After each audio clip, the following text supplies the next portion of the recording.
जो कि यहाँ पे उस मास्टरमाइंड के रूप में पहुंच चुका था, लेकिन जैसे वो यहाँ का खाना छोड़ के यहाँ से जाने की कोशिश करता है कि तभी सेंट्रेस उसे रोक लेती है और तभी यूहाओ से वो कुछ ऐसा कहती है कि यूहाओ के भी यहाँ पे होश उड़ जाते हैं और वो कहती है कि तुम्हारी ऑरा मुझे कुछ डिफरेंट लग रही है। जिसके बाद वो आगे कहती है कि क्या तुम्हारे साथ कुछ हुआ है या फिर तुम्हारी कल्टीवेशन में कोई प्रॉब्लम है। यूहाओ बहुत रिस्पेक्ट के साथ कहता है कि सीनियर जूनियर को नहीं पता कि आप मुझ में चेंजेस किस हवाले से देख रही है। जिस पर वो बिना उसकी तरफ देखे बताने लगती है कि ऐसा लग रहा है कि तुम्हारी जो ऑरा है ना, ये पहले से कुछ ज्यादा ही वार्म फील हो रही है। यहाँ पे ये सुनना ही था कि मिट्टी के पास बैठा वो बंदा भी, उसकी आंखें भी यूहाओ पे जाती है और तभी सेंट्रेस आगे कहने लगती है कि ऐसा लग रहा है कि जैसे तुम्हारी ऑरा किसी से मिलती जुलती है, काफी फेमिलियर सी वाइब आ रही है। यहाँ पे ये सुनना ही था कि यूहाओ मन में कहता है कि क्या मैं उन्हें याद हूँ। कि तभी वो माहौल को संभालते हुए कहता है कि लगता है कि आप कुछ ज्यादा ही सोच रही है, मेरे साथ ऐसा कुछ भी प्रॉब्लम नहीं है। और ये कहते साथ ही वो यहाँ से जाने लगता है और वो जाते हुए मन में कहता है कि फिक्र मत कीजिए, मैं हर हाल में आपको यहाँ से रेस्क्यू करूंगा। अब यूहाओ यहाँ पे बाहर आते साथ ही कहता है कि टीचर शाओई के आसपास होली स्पिरिट कल्ट के काफी सारे टेंट मौजूद है, जहाँ पे उनके एल्डर भी मौजूद है, यानी कि इन लोगों ने यहाँ पे पूरी तैयारी करके रखी है। और इन लोगों के रहते टीचर शाओई को यहाँ से रेस्क्यू करना बहुत ज्यादा मुश्किल होगा, मतलब कि ये पहले हमें इन लोगों को यहाँ से दूर ले जाना होगा। पर यूहाओ मन में सोचता है कि आखिर ज़ोंग लीवू और जो बाकी सब है, इन लोगों को वो यहाँ से दूर कैसे ले जाएंगे। तभी यहाँ पे हम देखते हैं पीछे से जो सेकंड ब्रदर है वो कहने लगता है कि सेवंथ ब्रदर जरा रुको, मेरी बात तो सुनो, आखिर तुम्हें इतनी जल्दबाजी है, कहाँ जाना है। कि तभी यूहाओ रुक जाता है और यूहाओ कहता है कि आखिर क्या बात है। जिसमें वो कहता है कि तुम अपना मास्क भूल गए थे। और तभी यहाँ पे हम देखते हैं कि ये जो सेकंड ब्रदर था, ये पीछे मुड़ के देखता है कि इन्हें कोई फॉलो कर रहा है। तो वो यहाँ पे यूहाओ को बातों में बताने लगता है कि होली स्पिरिट जो चर्च है ना, उसके जो मिलिट्री अफेयर्स है उसमें काफी बड़ा हाथ है। इसीलिए जो हमारे लीडर्स है, उन्होंने जो डाउलो कॉन्टिनेंट के आसपास के इलाका है, उनकी पोजीशन पे पेट्रोलिंग करने के लिए हमें चुना है और हमें भेजने वाले हैं किसी इंस्पेक्टर के रूप में, ताकि वहाँ पर हम श्रेक की जितनी भी पोजीशंस है उनके बारे में अच्छे से डिटेल्स में रिपोर्ट निकाल पाए। ये सुन के यूहाओ के दिमाग में आइडिया आता है और वो कहने लगता है कि अच्छा, मिलिट्री इंस्पेक्टर, क्या बात है, ऐसा लग रहा है कि मेरे लिए इन लोगों ने रास्ते को बहुत ही आसान कर दिया है। जिसके बाद वो कहने लगता है कि इनकी पोजीशन भी बिल्कुल एग्जैक्ट लोकेशन पे है। अब यूहाओ कहने लगता है कि चलो फिर हमें जल्द से जल्द निकलना होगा।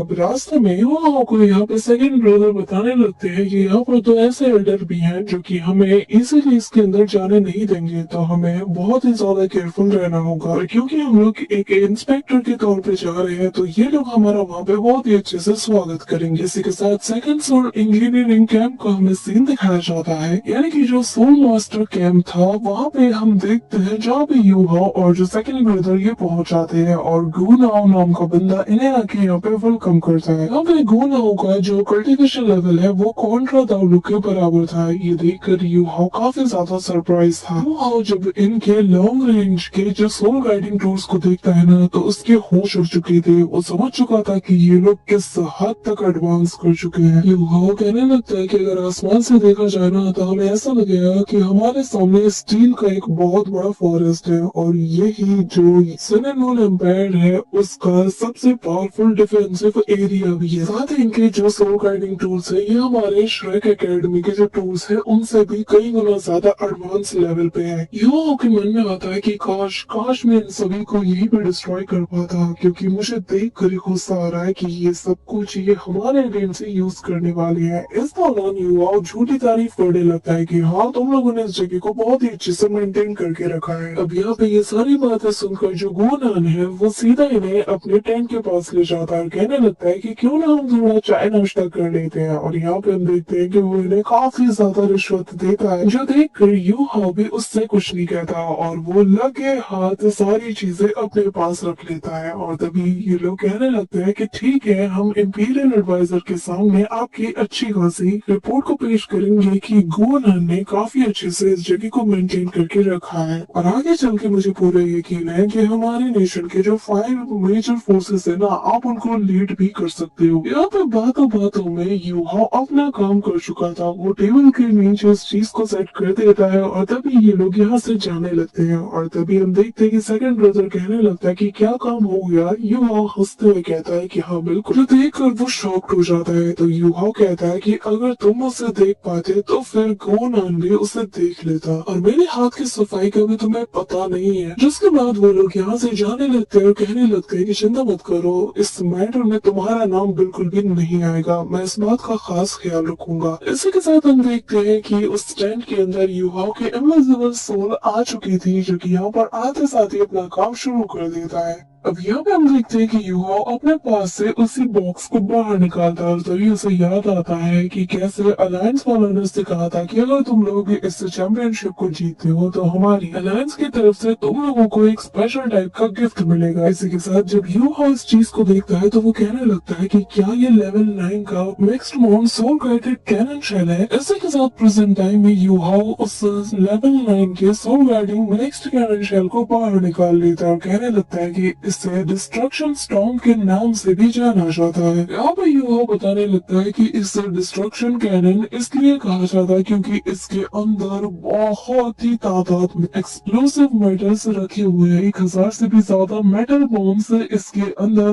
ऑलरेडी यूज करके रखे गए हैं और एक बार ये पूरी तरीके से एक्सप्लोड कर जाए तो इसके अंदर की जो गोल्ड बॉल्स है वो बाकी सारे फ्रेगमेंट्स के साथ चारों ओर बिखेर जाएंगे, जो कि सेकेंडरी एक्सप्लोजन को ट्रिगर करेगा जैसे ही किसी मेटल के कांटेक्ट में आएगा। इसी के साथ यूहाओ इसे एक्टिवेट करते हुए मन में कहने लगता है कि एक बार ये पूरी तरीके से एक्टिवेट हो जाए उसके बाद पूरा का पूरा ये जो आइलैंड है ये लावा के अंदर नजर आएगा। यहाँ से यूहाओ भी रवाना हो जाता है। तभी हम यहाँ पर गोनान को देखते हैं जहाँ पर वो आंखें बंद करके अपने सुनहरे ख्वाब देख रहा था कि भाई 2 एक्सपर्ट जब मेरे लिए रिकमेंडेशन करेंगे ना तो मुझे जल्द से जल्द प्रमोशन हासिल हो ही जाएगी। यहाँ पे वो काफी ज्यादा खुश हो रहा था और जैसे ही वो कैंप के अंदर वापस आता है वो कुछ फील करता है और तभी वो कहता है कि आखिर ये क्या है, मुझे ऐसा क्यों लग रहा है कि मेरे दिल ने जैसे धड़कना बंद कर दिया, आखिर मुझे इतने बड़े खतरे का आभास क्यों हो रहा है। कि तभी यहाँ पर वो सीधा सभी को डिफेंसिव फॉर्मेशन को एक्टिवेट करने का ऑर्डर देता है। सभी लोग यहाँ पर डिफेंसिव पोजीशन में भी आ जाते हैं और जैसे ये टेंट के अंदर दौड़ते हुए जाता है लेकिन तब तक देर हो चुकी थी। यहाँ पर हम देखते हैं कि लेवल 9 के इस टूल ने अपना कमाल दिखा दिया था। इतना ह्यूज एक्सप्लोजन होता है कि इसके चपेट में आने वाली हर एक चीज को वो पलंग झपकते ही जला के राख कर देता है। यहाँ पे ये जो इतना बड़ा एक्सप्लोजन होता है इसके चलते जो बैरियर लगा था ये भी पूरी तरीके से क्रश कर जाता है। यहाँ पे हम देखते हैं कि जो दूर मौजूद आर्मी कैंप था वहाँ के लोग भी इसे फील कर पाते हैं। तभी यहाँ पे जनरल आगे आते हैं और कहने लगते हैं कि आखिर यहाँ पे क्या हुआ। अब यहाँ पे हम देखते हैं कि यूहाओ और वो जो सेकंड ब्रदर था ये लोग ऑलरेडी यहाँ पे आ चुके थे। सभी लोग इस बारे में बातचीत कर रहे थे कि आखिर ये कौन सी लोकेशन है। कि तभी आसपास के लोग ये नजारा देखकर काफी जोर जोर से हंस रहे थे। उन्हें लग रहा था कि शायद ये दुश्मनों के साथ हुआ है। अब यहाँ पे टीचर शाओई भी आ जाती है। कि तभी यहाँ पे यूहाओ कहने लगता है कि ये जो एक्सप्लोजन था ये तो मेरी उम्मीद से भी कई गुना ज्यादा खतरनाक निकला। इसी के साथ वो आगे कहता है कि अब बारी है हमारे प्लान को शुरू करने की। कि तभी हम देखते हैं कि जो हेवनली सोल एम्पायर की तरफ से अटैक पे है वो भी शुरू हो जाता है। यहाँ पे ज़ोनिंग जब ये नजारा देखता है तो वो भी हैरान था और कहने लगता है कि इस टाइम पर हेवनली सोल एम्पायर ने अटैक किया। कि तभी यहाँ पर उसका जो जनरल था वो बताने लगता है कि पर मास्टर यहाँ पर जिस डायरेक्शन से ये अटैक हुआ है यहाँ पर तो हमारा जो सेकंड सोल इंजीनियरिंग कैंप मौजूद है, लगता है कि वहाँ पर कुछ बहुत बुरा हुआ है। एक्सप्लोजन देख के मैं बता सकता हूँ कि हो सकता है कि शायद ये लेवल 9 के किसी fixed mount soul guiding shell की मदद से किया गया है। अब यहाँ पे एक लेवल 9 के टूल का सुनते साथ ही उसका दिमाग खराब हो जाता है। वो कहने लगता है कि आखिर इतनी खतरनाक चीज यहाँ आई कैसे। अब यहाँ पे डिस्कशन के लिए वो सारे के सारे एल्डर्स को अपने साथ बुला लेता है और बाकी सबको यहीं पे रहने का ऑर्डर देता है। कि तभी हम देखते हैं कि यहाँ पे सेंट्रल से यानी कि शाओई के पीछे जो बंदा था वो भी यहाँ से चला जाता है। जो देखकर यूहाओ सेकंड ब्रदर से कहता है कि मेरे ख्याल से मुझे जो कमांड टेंट है वहाँ पे जाके थोड़ा चेक करना चाहिए, जिसपे वो कहने लगता है कि हाँ बिल्कुल। अब यहाँ से युहा जैसे ही चला जाता है तो थर्ड ब्रदर और जो बाकी लोग थे वो कहने लगते हैं कि यार ये मास्टरमैन कुछ ज्यादा ही वियर्ड नहीं हो रहा, ऐसा कैसे एक काम बोलो तो इसे मौत आती है, लेकिन आज देखो कितना बढ़ चढ़ के हिस्सा ले रहा है। अब युहाओ यहाँ पे सीधा पहुंच जाता है उस एक कमांड टैंक के पास, जहाँ पे वो फील कर पाता है कि यहाँ पर एक पावरफुल मेंटल बैरियर को लगाया गया है। अब युहाओ का असली खेल यहाँ शुरू होता है। हम देखते हैं कि उस टाइम से वो गेट अपीयर होता है जिसके अंदर हमारे सारे लोग मौजूद थे कि तभी यहाँ आसपास काफी सारे स्नोफ्लेक्स नजर आते हैं, जो देखकर सेकंड ब्रदर कहने लगता है कि क्या इस सीजन में, और वो भी बर्फबारी। अब हम देखते हैं कि हमारा गोलू मोलू शाओबी अचानक से इनके सामने अपीयर होता है। आते साथ ही वो यहाँ पे इनके एक टूर को निपटा देता है और तेजी से दहाड़ मारता है। यहाँ पे हम देखते हैं कि वो आते साथ ही सेकंड ब्रदर पे हमला कर देता है, जो देखते साथ ही वो भी अपने अटैकिंग पोजीशन में आ जाता है और अपने ट्रू फॉर्म को रिवील करता है। और ऐसे ही हम देखते हैं कि बाकी सारे लोग भी अपनी पावर को अनलीश करते हैं और डिफेंसिव पोजीशन में आ जाते हैं। उस बैरियर को भी लगा दिया जाता है और तभी यहाँ पे शाओबी सबसे पहले इनके ऊपर काफी सारे आइस क्रिस्टल से हमला करता है, जिसे देखते साथ ही यहाँ पर जो फोर्थ एल्डर था वो यहाँ पे अपनी उन्हीं ब्लेड्स का वो यूज करता है। अब यहाँ पे हम देखते हैं कि श्रेक एकेडमी के जो दूसरे एल्डर है वो भी मैदान में उतर जाते हैं, जहाँ पर उनका गोल्डन फिनिक्स आते साथ ही धमाल मचाता है। थर्ड एल्डर की तो हालत खराब कर देता है और तभी हम देखते हैं कि एल्डर अपने फिनिक्स के जरिए से काफी सारे अटैक करते हैं, लेकिन ये लोग अपने आसपास बैरियर बना लेते हैं। लेकिन तब मैदान में आती है सिस्टर ये वो भी यहाँ पर इन लोगों पे कहर बन के टूटती है। यहाँ पे हम देखते हैं कि सभी लोग मैदान में उतर चुके थे। शाओ शाओ यहाँ पर अपने सारे के सारे बीस्ट को मैदान में उतार देती है। यहाँ पे हम देखते हैं कि निनैन और जो अपने सांशी है ये लोग तो अलग ही जलवा यहाँ पे दिखा रहे थे। सभी लोग बहुत ही अच्छे से फाइट कर रहे थे और इन सभी को धूल चटा रहे थे। यहाँ पे हम एल्डर की उसी फिनिक्स का भी कमाल देखते हैं, जहाँ पर भाई साहब गोल्डन फिनिक्स ने तो अकेले इन तीनों को हैंडल कर लिया था। इनके ऊपर वो अपनी फ्लेम से भी अटैक करता है, जिसके चलते ये लोग मजबूर हो जाते हैं। यहाँ पे हम देखते हैं कि सबसे ज्यादा बुरी हालत तो थर्ड एल्डर की हो चुकी थी, क्योंकि उसने नैनक्यू की मदर के साथ भी बहुत बुरा किया था। यहाँ पे हम देखते हैं कि वो अपने आसपास बैरियर बना के उस फ्लेम से बचने की कोशिश कर रहा था, लेकिन तब तक यहाँ पे वो ब्लू फिनिक्स उसके आर पार हो जाती है, जिससे उसे काफी ज्यादा इंजरीज भी होती है। लेकिन जैसे तैसे करके वो यहाँ पे मैनेज कर लेता है। चार और बिजलियां कड़कने लगती है। वहीं दूसरी तरफ हम देखते हैं कि यहाँ पर पूरी की पूरी श्रेक एकेडमी की टीम भी आ चुकी थी, जहाँ पे हम बेबे से लेकर पूरी की पूरी टीम को यहाँ देख पाते हैं और इन्हें फाइट करता हुआ देख कर मजा ही आ गया। यहाँ पे सभी लोग कहने लगते हैं कि श्रेक एकेडमी के लोग यहाँ आ चुके हैं। अब ये लोग जान चुके हैं कि ये लोग यहाँ किसके लिए आए हैं। सभी लोग ऑर्डर देते हैं कि जल्द से जल्द सेंट्रेंस को प्रोटेक्ट करो, कोई भी उन्हें अकेला नहीं छोड़ेगा। बस फिर क्या, सारे के सारे एंटर सारे के सारे लोग यहाँ पे हम देखते हैं कि टीचर शाओ को प्रोटेक्ट करने के लिए वहाँ पे पहुंच जाते हैं। यहाँ पे हम देखते हैं कि सभी लोग धमाल मचा रहे थे कि तभी यहाँ पे युहा असली काम कर रहा था और यहाँ पे वो अभी भी मास्टरमैन के गेटअप में था कि तभी एक बंदा दौड़ते हुए आता है और चिल्लाते हुए कहता है कि मास्टरमैन हमारी मदद करो, दुश्मन यहाँ पे आ चुके हैं और अब ये लोग किसी भी वक्त आगे बढ़ सकते हैं, हमें जल्द से जल्द इन्हें रोकना ही होगा। जिसपे युहा कहता है कि अच्छा ऐसी बात है, ठीक है फिर मैं अभी के अभी ग्रैंड मास्टर और बाकी सभी को इस बारे में नोटिफाई करने वाला हूँ। अब तभी वो मेंटल पावर का यूज करके इसे वहीं पे ढेर कर देता है, ताकि कोई भी यहाँ पर जोलिन और बाकी सबको इसके बारे में इन्फॉर्म न कर पाए। वही दूसरी तरफ आसमानों में तो हम देखते हैं कि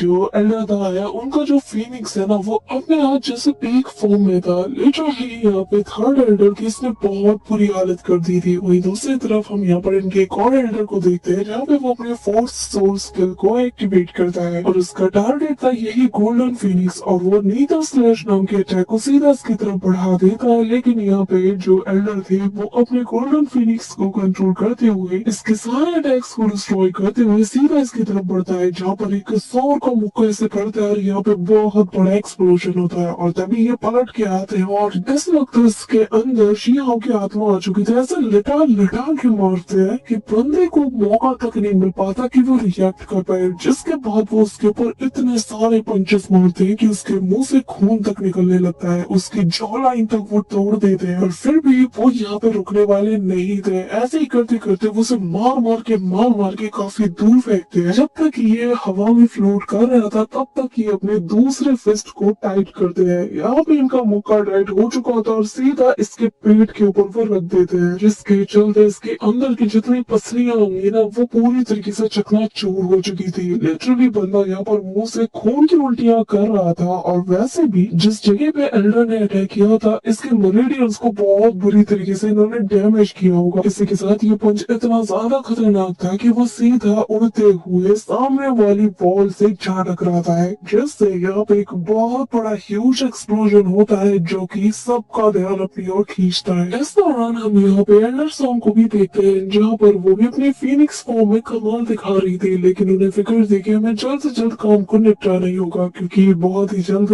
यहाँ पर जो इनके लीडर्स है वो बाहर आ सकते हैं और हमारे लिए मुसीबत बढ़ सकती है। तभी हम देखते हैं कि यहाँ पर वो बंदा वापस से अपने पैरों के बल खड़ा होता है। यहाँ पे ये जो फोर्थ एल्डर था ये अपनी पूरी पावर को जुटाता है और यह सबसे पहले अपने स्वॉर्ड को चला के मारता है। एक स्क्रैच अटैक सीधा आसमानों में जाती है जो कि एक क्रैक को ओपन करती है और फिर वो अपने 8 सोल स्किल का यूज करता है जो कि nether world arm swelling slash. और यहाँ हम देखते हैं कि जायंट सा हाथ आता है। इसके बाद एक दूसरा आर्म भी यहाँ पे आता है, दोनों के हाथ में वेपन होती है और दोनों यहाँ पे अपने तलवार को चला के मारते हैं ताकि यहाँ पे एल्डर को ये लोग इसके जरिए से बीच से काट पाए। यहाँ पे जैसे वो कमांड देता है उसके दोनों जॉइंट से हम उन वेपन्स को लेकर सीधा घुमाते हैं और यहाँ पे एल्डर को पूरी तरीके से इसमें से जकड़ लेते हैं। एल्डर जिनके आसपास उनका जो गोल्डन लाइट से बना हुआ बैरियर लगा हुआ था, जो देख कर यहाँ पे वो जो एल्डर था वो भी कह उठता है कि मानना पड़ेगा तुम्हारी ये लाइट एंड फिनिक्स फायर की पावर बहुत ही ज्यादा कमाल की और इनके कॉम्बिनेशन के जरिए से तुम मेरे स्वॉर्ड अटैक को रोक पा रहे हो, वरना तो तुम कब मारे जाते। लेकिन कोई बात नहीं, मैं तुम्हारा काम जल्दी खत्म कर दूंगा। ये सुनकर हम देखते हैं कि एल्डर हंसते हैं और तभी वो यहाँ पे अपने पावर्स को गैदर करने लगते हैं और कहते हैं कि मजाक अच्छा था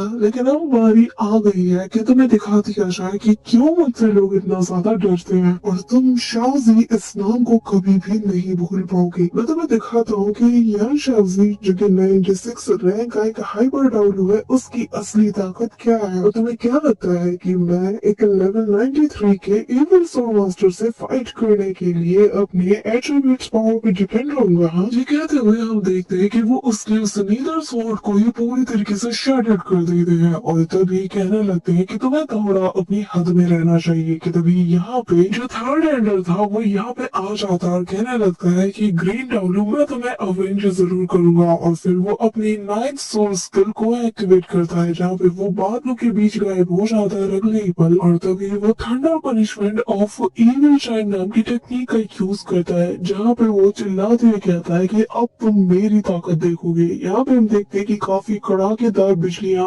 आसपास गिरने लगती है। और यहाँ हम देखते हैं कि काफी सारे जो थंडर ड्रैगन्स होते हैं वो एक साथ एल्डरहोम की तरफ रवाना हो जाती है। यहाँ पे हम देखते हैं कि वो फिनिक्स फॉर्म में थी तो वो उन सारे ड्रैगन से डॉज करते हुए इससे काफी दूर जा रही थी, लेकिन ये जो थंडर ड्रैगन थे उसका पीछा नहीं छोड़ते। और तभी पलक झपकते ही वो उसके काफी ज्यादा क्लोज पहुंच जाती है और अपने पंजे से थर्ड एल्डर को पूरी तरीके से जकड़ने ही वाली थी कि तभी थर्ड एल्डर भी इसकी स्पीड को देखकर चारों खाने चित रह जाता है। वो कहता है कि क्या इतने तेज, लेकिन यहाँ पे हम देखते हैं कि तब तक उसके बाकी के टेंटिकल्स भी उसे जकड़ने के लिए पहुंच चुके थे। जिसे देखते साथ ही यहाँ पे एल्डर ज़ॉम्बी अपने काफी सारे फिनिक्स क्लोन का यूज करती है और अगले पल 4-5 फिनिक्स क्लोन सीधा उसके हर एक अटैक को डिस्ट्रॉय करते हुए यहाँ से निकलने लगते हैं और एक फिनिक्स तो थर्ड एल्डर को भी दूर छटक देता है। लेकिन तभी एल्डर होम की नजर जाती है यहाँ पर उसी सेंट्रेस यानी कि दानिये पे और तभी यहाँ पे वो 7 ब्लैक और 1 रेड सोल रिंग्स को देखती है और वो हैरानी के साथ कह उठती है कि आखिर होली स्प्रिट कल्ट कौन से ऐसी सीक्रेट टेक्निक का यूज कर रही है और कौन से ऐसे राज को दबाए बैठी है कि उनके पास ऐसी टेक्निक है कि जिसके चलते इन लोगों ने सोल रिंग्स का जो ग्रेड है इसे ही कम्प्लीटली चेंज कर दिया। इस दौरान वो यहाँ पर आसपास के लोगों पे हमला करना भी शुरू कर देती है जहाँ पर उसे देखते साथ ही वे कहने लगता है कि शाओ ये ऐसा मत करो, जिसके बाद अब